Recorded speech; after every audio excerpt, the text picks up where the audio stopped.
Alright, so here we are with the code example for lesson 7. This will be lesson 7 part 2. Just to get you up to speed, we are designing a scoring system for how many zombies we have killed in the harsh world of zombie apocalypse. So I am in our code here, and I've just commented out the other code from the other lessons here because it's really not important for this example. I've made a comment here, start lesson 7, end lesson 7. If you're keeping up, that's fine. And what I'm going to do is I'm going to create a constant value because we're going to set a value of 10 points per zombie. That sounds about right. We'll use round numbers and say, well, you get 10 points for every zombie you ace. Now, if you'll notice, I put this at the beginning of my program. All right, and I declare all of my variables and constants and everything like that at the beginning of my program or at the beginning of my main function. And I do this just to kind of keep everything in one place. Do you have to declare it at the beginning of your code? No, you just have to declare it before you use it. But I think if you keep everything up here kind of nice and neat, it's easier to find things. I put a comment after the constant used in lesson 7 for a constant value. Again, we want to document our code as much as possible. Now, to make a constant, I just use the keyword const, C-O-N-S-T. I still have to give it a data type, such as integer, float, character, whatever. And then you'll notice that I put the constant in all capitals. Okay, and this is kind of a programmer convention that we use. So we can pick our constants out easy from just our standard variables. Right? Remember, I put my variables in this nomenclature here, where every word after the first word is capitalized. That's called camel case.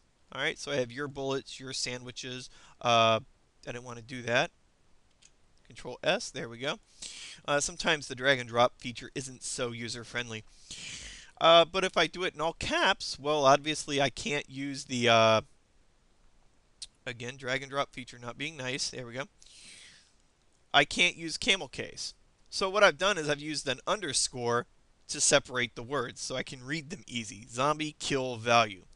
So we're going to continue with this convention or this style throughout the rest of the examples in this course. And that is our constant values are going to be capitalized. Okay, and if it's more than one word, it's going to be an underscore. So I'm going to say, okay, zombie kill value equals 10. Boom, that's just it. We get 10 points per zombie. No cheating. Okay?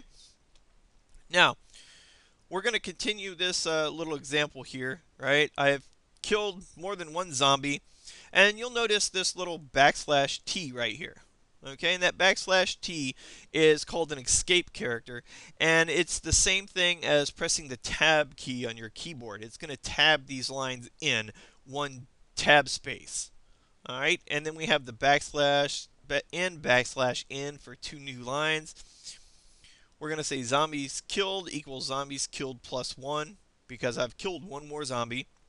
I'm going to output to the screen, you killed another zombie.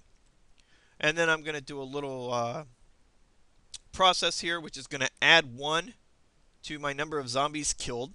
Because remember, the plus plus means you just add 1 to this variable here. Okay? And the comment out here, just like I put the comments. I love putting comments and things so I know what's going on. This is the same as your zombies killed equals your zombies killed plus 1. We output to the screen, my score is zombies killed times zombie kill value. New line, new line.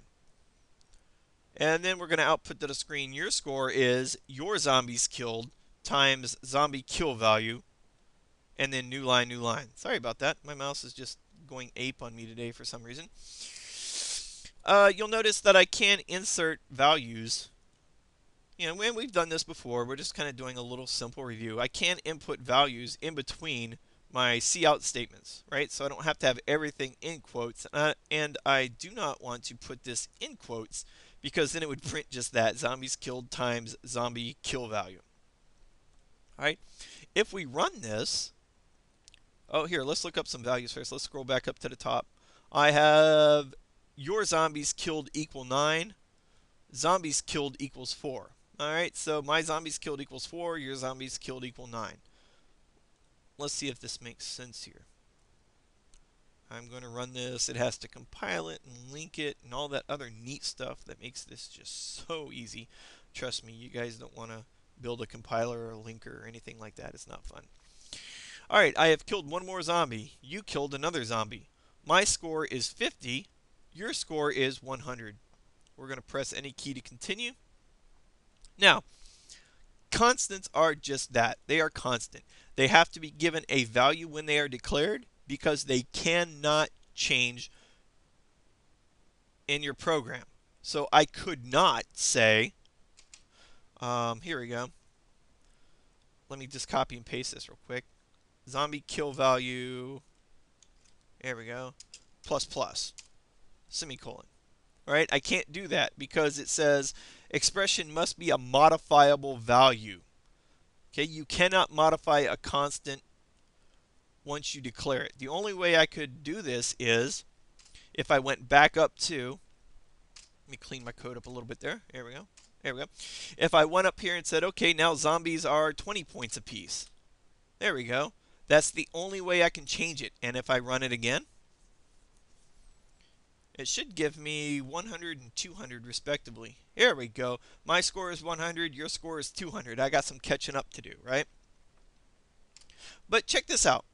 If I didn't have this, there we go. I'm going to comment that out. This is the best way to troubleshoot code. Is just comment it out. Don't delete it. Just comment it out. And if we go back to zombies being 10 points apiece, I can do this. And does it change the math? No, it doesn't change the math. The math will come out 50 and 100 just like it did before. There we go.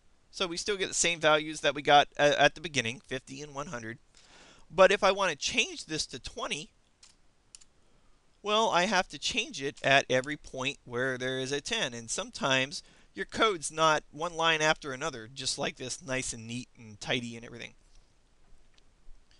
So this is one of the reasons why we want to use constants. I just want to reiterate that. So I still get 100 and 200 just like we did when we changed the zombie kill value to 20. Press that again. But you can see with constants, we just have to change it in one place. And then everywhere this constant is used, there we go, it uses that value. And that's really one of the big benefits of using constants is I don't have to change things in a million different places and worry about missing something, and now there's a bug in my program that I got to track down. Another way we use constants is what's called state machines. You can look that up online. I'll probably do a demo of a state machine here later on. Right now I just want to get you guys used to the basics of programming. And another way in which we use constants is enumerations, which we're going to get into in the next lesson, what an enumeration is. And we're going to have some fun with that too. Again, zombie-centered. Alright, so I hope you guys have learned how to use constants in your programs and the benefits of using constants in your programs. I look forward to doing Lesson 8. Time constraints are kind of getting a hold of me, but I'm going to dedicate myself a little bit better to putting more things up for you guys. Alright, have fun. Thanks for watching.